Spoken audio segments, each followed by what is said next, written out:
LPU ప్లేస్మెంట్ల రికార్డులు సృష్టిస్తోంది. Final year student 2.5 కోట్ల ప్యాకేజ్ పొందుతున్నారు. 1700 మందికి పైగా ఎల్పీయూ స్టూడెంట్స్ 10 లక్షల నుంచి 2.5 కోట్ల ప్యాకేజెస్ పొందారు. విద్యా విప్లవం ప్రారంభమైంది లవ్లీ ప్రొఫెషనల్ యూనివర్సిటీలో. మహానాడు పేరుతో టీడీపీ చేసిన వసూళ్ల దందా బట్టబయలైంది. ఎమ్మెల్యే మాధవిరెడ్డి ముఖ్య అనుచరుడు తిరుమలేష్ ను పార్టీ నుంచి సస్పెండ్ చేసింది. ఎమ్మెల్యే మాధవిరెడ్డి పేరు చెప్పి విద్యా సంస్థల వద్ద డబ్బు వసూలు చేశాడు తిరుమలేష్. మంత్రి నారాయణ విద్యా సంస్థల వద్ద కూడా వసూళ్లకు యత్నించినట్లుగా తెలుస్తోంది.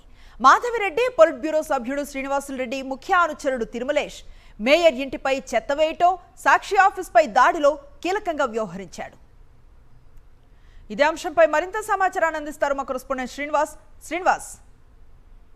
అనుశ్రీ, మహానాడు తెలుగుదేశం పార్టీకి సంబంధించి కడప జిల్లాలో జరిగినప్పుడు పెద్ద స్థాయిలో వసూళ్లకి దిగినారు అనేటువంటి ఆరోపణలు మిన్నంటాయి. ఈ సందర్భంగా ఎవరు బయటకు వచ్చి చెప్పకపోయినప్పటికీ కూడా ఈ రోజు తెలుగుదేశం పార్టీనే వాళ్ళ ఏదైతే అక్రమ వసూళ్ల దందాని బయటపెట్టినటువంటి పరిస్థితి స్పష్టంగా కనిపిస్తుంది. ఎందుకంటే ఎమ్మెల్యేకి ముఖ్య అనుచరుడు, అదేవిధంగా పొలిట్ బ్యూరో సభ్యుడు ఎమ్మెల్యే భర్త శ్రీనివాసులరెడ్డికి ముఖ్య అనుచరుడుగా ఉన్నటువంటి టీఎన్ఎస్ఎఫ్ జిల్లా అధ్యక్షుడు తిరుమలేష్ అక్రమంగా వసూళ్ల దందాకు పాల్పడ్డాడు అని చెప్పేసి కీలకంగా ఆ పార్టీని పరిస్థితి స్పష్టంగా కనిపిస్తుంది. ఎందుకంటే మహానాడు పేరుతో పలు విద్యా సంస్థల దగ్గర బెదిరించి ఎమ్మెల్యే అదేవిధంగా శ్రీనివాసులరెడ్డి పేరు చెప్పి డబ్బులు వసూలు చేసినటువంటి పరిస్థితి ఉంది. అంతేకాకుండా నారాయణకు సంబంధించి నారాయణ విద్యా సంస్థల దగ్గరకు కూడా వెళ్లి డబ్బులు డిమాండ్ చేసినటువంటి నేపథ్యంలో ఏదైతే నారాయణకి ఈ విషయం తెలిసింది, ఈ అంశాన్ని పార్టీ అధిష్టానం దృష్టికి తీసుకెళ్తే ఇమీడియట్ గా అతన్ని సస్పెండ్ చేయమని చెప్పేసి ఏదో ఇక్కడ ఉన్నటువంటి ఎమ్మెల్యే మాధవిరెడ్డికి కానీ శ్రీనివాసులరెడ్డికి సమాచారం అందించింది పార్టీ అధిష్టానం. అయితే అప్పటి వరకు కూడా అతన్ని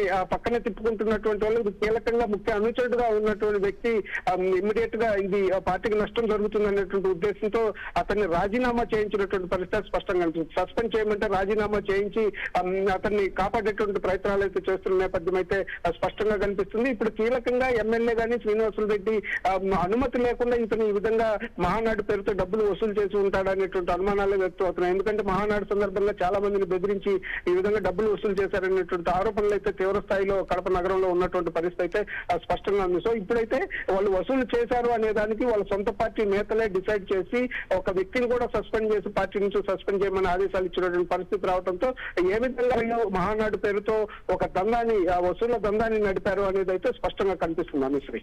రైట్, థ్యాంక్ యూ శ్రీనివాస్.